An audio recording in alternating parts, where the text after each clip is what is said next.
Bonjour les investisseurs, aujourd'hui on se retrouve pour l'analyse de l'action Kering. Donc la vidéo sera découpée de la manière suivante. Dans un premier temps, je ferai une présentation de l'entreprise, puis j'analyserai ses finances pour voir si Kering est un bon investissement. Ensuite, je calculerai la valeur intrinsèque et je vous ferai une petite analyse technique. Pour finir, je vous donnerai mon avis sur l'action, vous dire si je possède cette action en portefeuille et si oui, à combien je l'ai pris. Donc restez bien jusqu'à la fin de la vidéo et n'hésitez pas à liker et à vous abonner si vous aimez la vidéo pour me motiver à continuer de partager mes analyses. Mais également, dites-moi en commentaire si vous possédez l'action et pour quelle raison.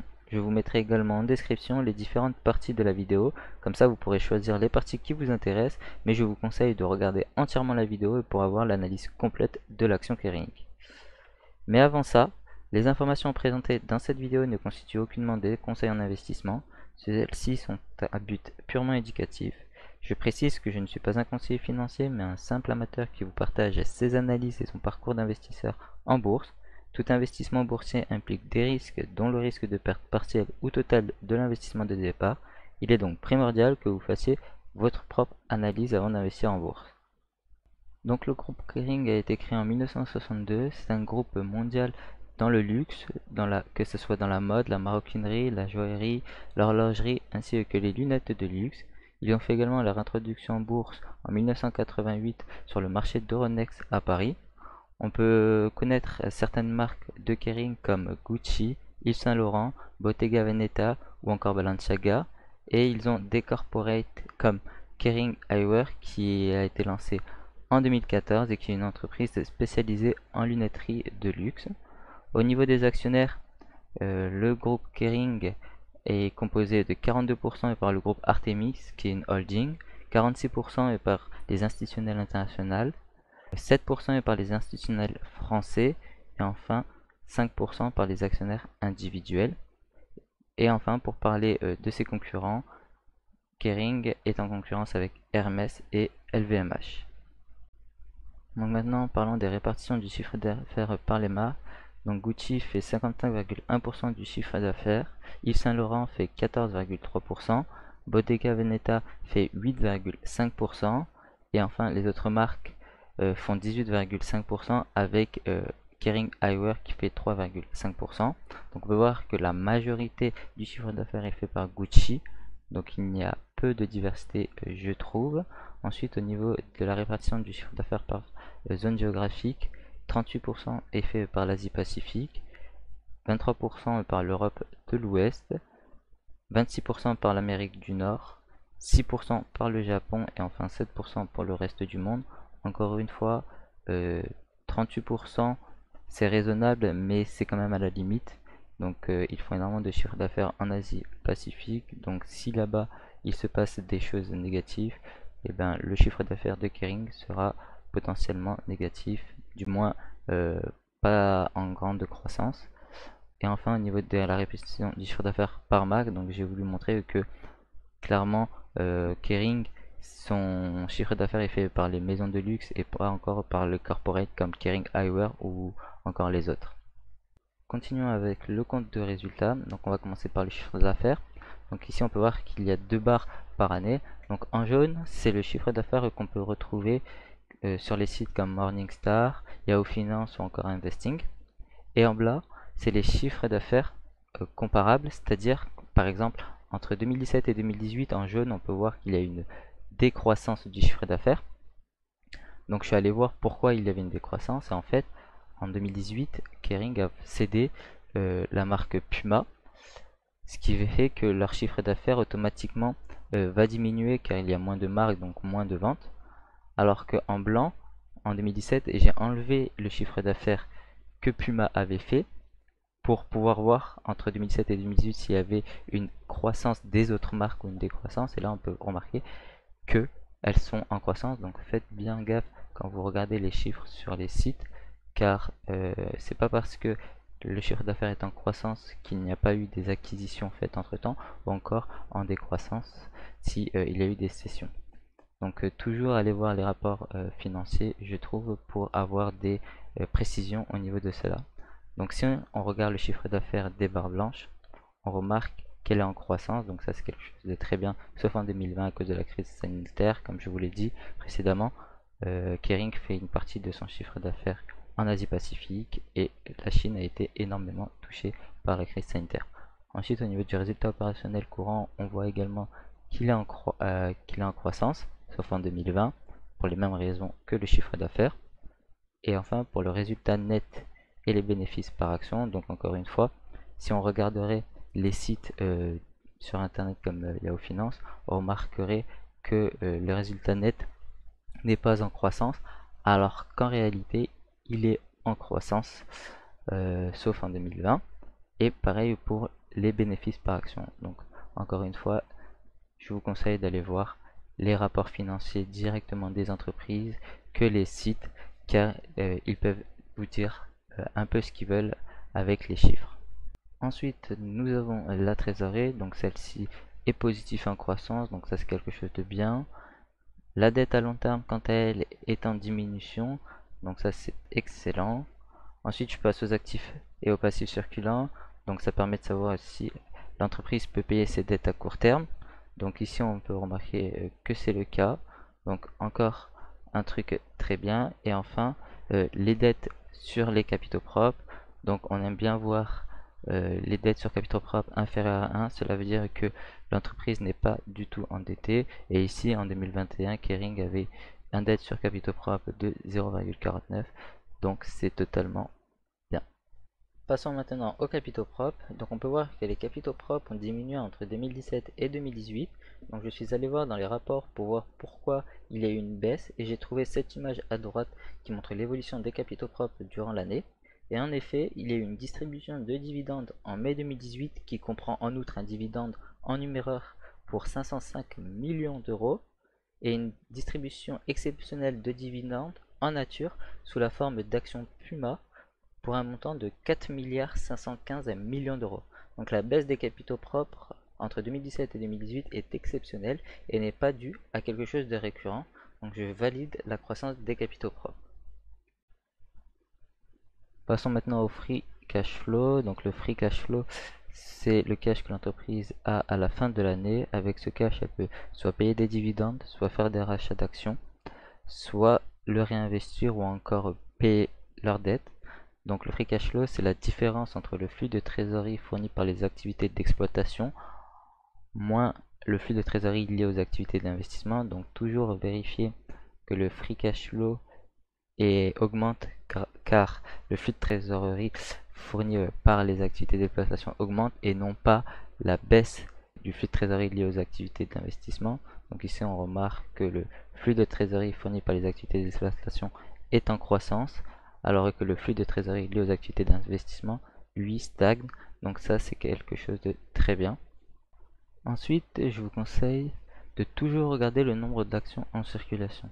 Car si ce nombre d'actions en circulation augmente, cela veut dire que vous êtes dilué et du coup vous perdez des parts de l'entreprise, mais du coup vous perdez également des bénéfices que l'entreprise va faire. Alors que si le nombre d'actions en circulation diminue, vous gagnez des parts dans l'entreprise sans même acheter de nouvelles actions. Donc moi j'aime bien quand le nombre d'actions en circulation diminue ou alors stagne. Et ici avec Kering c'est le cas. Et au niveau du dividende, Kering est une entreprise qui verse des dividendes depuis 1996. Leur dividende est en croissance même s'il y a certaines années où il diminue comme en 2014 ou encore entre 2018 et 2019. Donc ce n'est pas une entreprise qui donne des dividendes régulièrement en croissance, mais c'est une entreprise qui donne quand même des bons dividendes.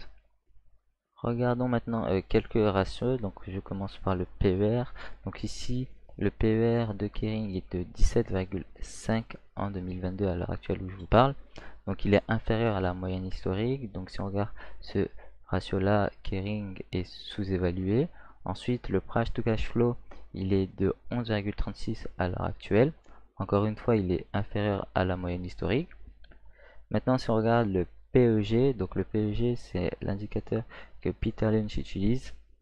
Et il dit que si le PEG est supérieur à 1, la valeur est surévaluée. Si le PEG est inférieur à 1, l'entreprise est sous-évaluée. Et si le PEG est égal à 1, l'entreprise est au bon prix.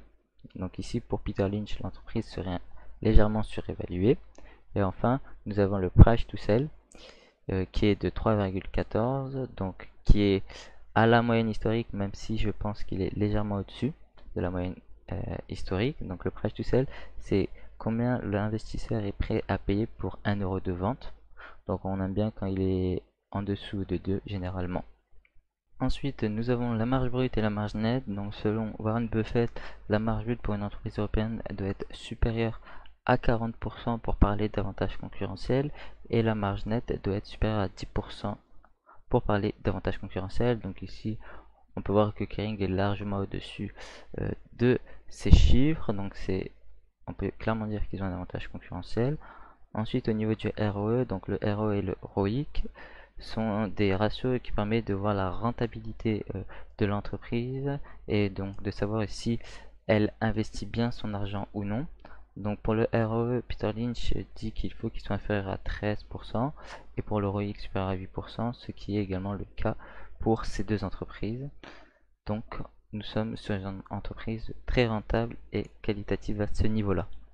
Passons maintenant à la valeur intrinsèque de Kering. Donc j'ai créé encore 3 scénarios, donc un scénario normal, un scénario optimiste et un scénario pessimiste. Je rappelle que durant les 5 dernières années, Kering a fait croître son bénéfice par action de 14% par année.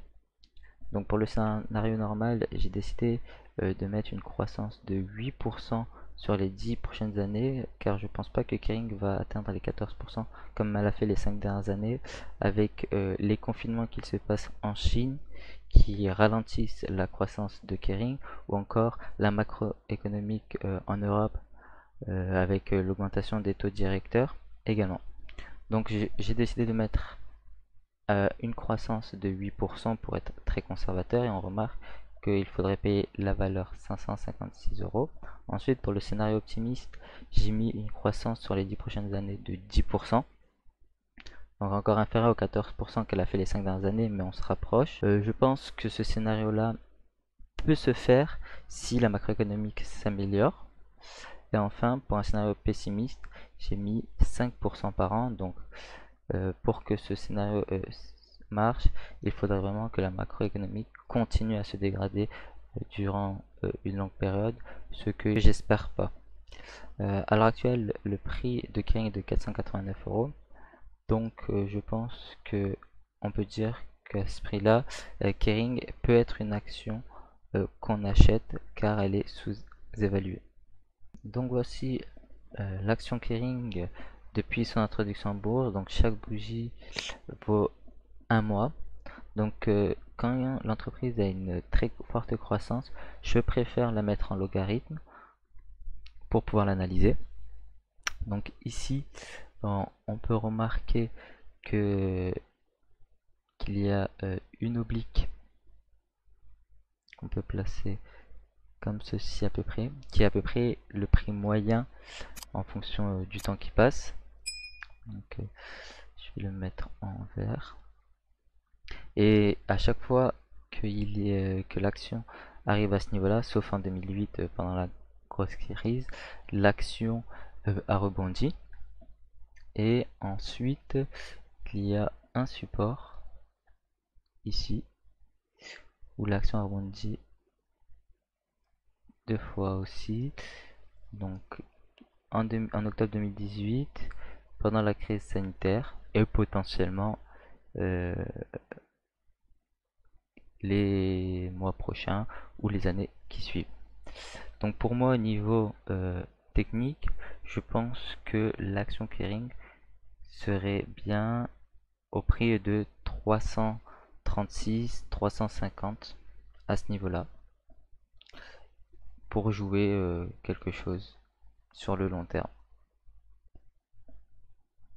Pour conclure, Kering est une excellente entreprise, elle est sur un marché du luxe qui est en croissance, elle a des fondamentaux solides et des ratios de rentabilité excellents, mais au niveau de la valorisation, je la trouve légèrement élevée, je vais vous dire pourquoi.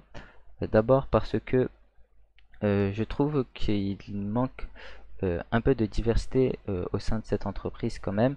On a vu que 55% du chiffre d'affaires été fait par Gucci et que la plupart, à peu près 38%, se fait en Asie Pacifique. Donc je trouve qu'à ce niveau-là, elle est peu diversifiée par rapport à ses concurrents. Et comme je vous l'ai dit aussi durant l'analyse technique, je pense qu'il y a un bon point d'entrée au niveau des 340 euros. Donc à l'heure actuelle, elle est à peu près à 450, donc il faudrait qu'elle perde 100 euros pour que je puisse investir sereinement et sur le long terme pour ma part. Donc je ne possède pas encore cette entreprise, mais je l'ai sur ma watchlist au cas où elle baisse au prix que je viens vous dire. Donc merci de m'avoir écouté, j'espère que cette vidéo vous aura plu. Si c'est le cas, n'hésitez pas à vous abonner et à lâcher un pouce bleu pour me motiver à continuer de partager mes analyses. Et je vous dis à la prochaine.